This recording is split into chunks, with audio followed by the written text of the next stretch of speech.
Jan, tonight, a Clayton County police officer is in a coma. Investigators say Officer D'Amica Lloyd was shot by a woman who was suffering an apparent mental health crisis.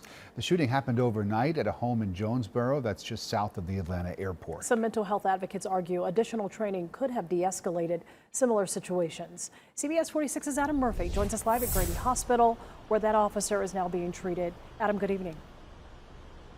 Good evening, Sean. The family of Officer Lloyd says that they are still in disbelief tonight, as you might imagine. The brother telling CBS 46 that his sister is receiving very important treatment right now inside the hospital after being seriously injured during a shooting while responding to a mental health call.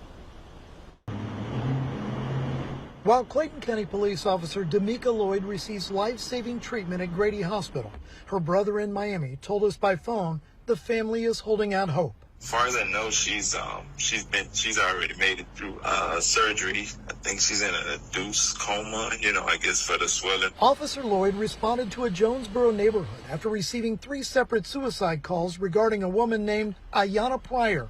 When Lloyd arrived, police said Pryor was armed with a gun and shot Lloyd twice. It was heartbreaking. It's just, surreal. The Clayton County Police Department told CBS 46 their officers are trained to handle mental health calls. But what exactly happened this morning is still unclear. According to Georgia Peace Officer Standards and Training Council, Lloyd has received 29 hours of total training this year, including a couple of hours in suicide prevention and de-escalation. Clayton County really is sort of an outlier. Still, the Georgia Mental Health Consumer Network believes additional training and resources for law enforcement would be beneficial. Having trained mental health specialists, whether they are certified peer specialists or they are clinicians, like a licensed clinical social worker, having someone there who is not in a position of authority, having someone there not wearing a gun, having someone there who wants to listen, who wants to understand, and who wants to help. That's a totally different situation than someone approaching you, perhaps with a gun, that looks like they may not want what's best for you. Actually, I work at the county jail, and I actually work in the mental health department, so I kind of deal with that every day. So it's real. It's truly real.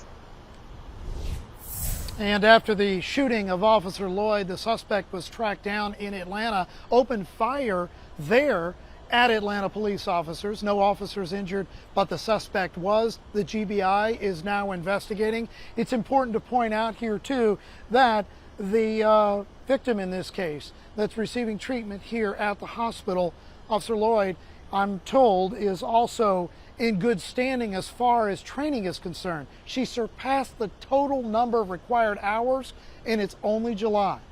We're live outside Grady Hospital tonight. Adam Murphy, CBS 46 News. Thank you, Adam. And we do want to take this time to remind you about a new resource for anyone in a mental health crisis. The Suicide Prevention Hotline is 988. It is available to call or text to get connected to a crisis counselor 24/7.